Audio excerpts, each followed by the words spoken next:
ये बात सच है कि हम लोग एक अच्छे दौर से नहीं गुजर रहे हैं। कोरोना वायरस से हमारा देश ही नहीं पूरी दुनिया प्रभावित है और सबसे ज्यादा प्रभावित है हमारे डेली वेज वर्कर्स, जो देश के अलग अलग कोने से आते हैं रोजगार के लिए, ताकि वो अपना और अपने परिवार का पेट पाल सके। गिव इंडिया, एक्शन एड और हेलो लाया है मैं भी कोविड वॉरियर, एक इनिशिएटिव जिसमें हम सब साथ आए और कोविड-19 से लड़े। So join the cause and support our daily wage workers. जय हिंद।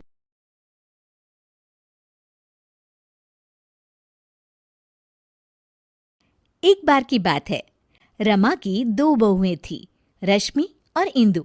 एक को वो अपनी पसंद से लेके आई थी और दूसरी उसके खुद के बेटे ने पसंद की थी, जिसका नाम इंदु था। इंदु को उसकी सास पसंद नहीं करती थी और दूसरी बहू रश्मि को बहुत पसंद करती थी। रश्मि इधर तो आओ, देखो तुम्हारे लिए मैंने कंगन बनवाए हैं। अरे वाह मम्मी जी, दिखाओ। ये देखो, सोने के हैं। ये क्या मम्मी जी, इतने पतले से, ये भी कोई कंगन है? हमारे मायके में तो ऐसे कंगन नौकरानी भी नहीं पहनती। अरे तू चिंता क्यों करती है, अगली बार इससे भी महंगे कंगन बनवाऊंगी तेरे लिए। अभी के लिए तो रख ले बेटा। चलो ठीक है, आप कह रही हैं तो। मम्मी जी, मेरे लिए आप कुछ नहीं लाई? हाँ ये लो। इंदु बहुत खुशी खुशी बॉक्स खोलती है तो देखती है कि एकदम सिंपल सी लाल रंग की चूड़ियाँ होती है। इंदु सब कुछ देख रही होती है, उसे बिल्कुल भी अच्छा नहीं लगता, पर इससे इंदु की सास को कोई भी फर्क नहीं पड़ता। वो तो हमेशा उससे बुरा ही बर्ताव करती थी। इंदु, ये खाना कैसा बनाया है? क्या हुआ मम्मी जी? अरे इसमें तो नमक ही नहीं है। नमक आपको मना है ना मम्मी जी, आपका बीपी बढ़ा हुआ था इसलिए। इंदु, तू मुझे मत सिखा, समझी? जैसा खाना सबके लिए बनता है वैसा ही खाना मेरे लिए भी बनाया कर। सासू माँ की डांट खाकर इंदु अपने कमरे में आ जाती है और हम देखते हैं कि वो कोई आम लड़की नहीं है, बल्कि उसके पास सुपर पावर है। चुटकी बजाती है और कमरा अपने आप साफ हो जाता है, पर घर के सारे काम वो अपने आप ही करती थी। सफाई करना, कपड़े धोना, खाना बनाना, ये सब उसने बहू बनने के लिए सीख लिया था। इंदु, एक काम तुम ठीक से नहीं करती। अरे मैंने तुमसे कहा था कि पीली साड़ी प्रेस करके रखना और तुमने लाल वाली कर दी। सॉरी मम्मी जी, घर में इतना सारा काम होता है, मुझसे गलती हो गई। कितना काम होता है सब दिखता है मुझे। तो फिर आपको ये क्यों नहीं दिखता कि रश्मि दीदी तो कोई भी काम नहीं करती? उससे तुम अपनी बराबरी मत करो, समझी? क्यों मम्मी जी, मैंने ऐसा क्या किया है जो आप मेरे साथ ऐसा बर्ताव करती हैं? तुम उसकी जगह कभी नहीं ले सकती।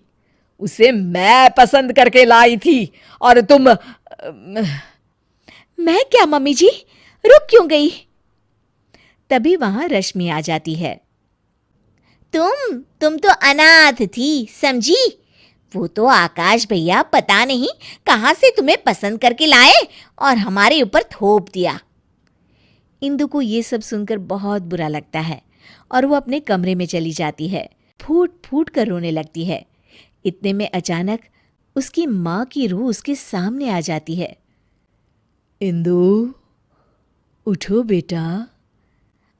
माँ, ये लोग मुझे बहुत बुरा भला कहते हैं।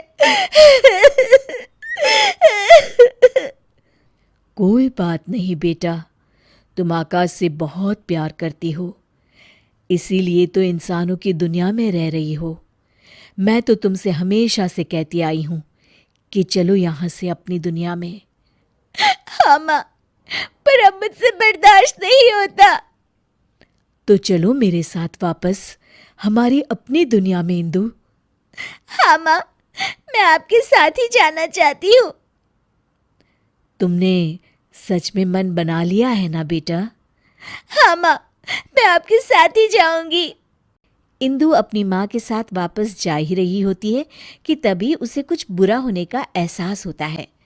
एक मिनट माँ, मुझे लग रहा है कि कुछ बुरा होने वाला है। इंदु भागते भागते बाहर आती है तो देखती है कि सासू माँ सीढ़ियों से उतर रही होती है और उनका पैर फिसलने ही वाला होता है। तभी इंदु बहुत तेज भागती है और आके सासू माँ को बचा लेती है, पर इसमें इंदु को चोट लग जाती है। मम्मी जी, आप ठीक तो है ना? आपको चोट तो नहीं आई मम्मी जी? इंदु की ये बात सुनकर सासू माँ को एहसास होता है कि इंदु कितनी अच्छी है और उनका कितना ख्याल रखती है।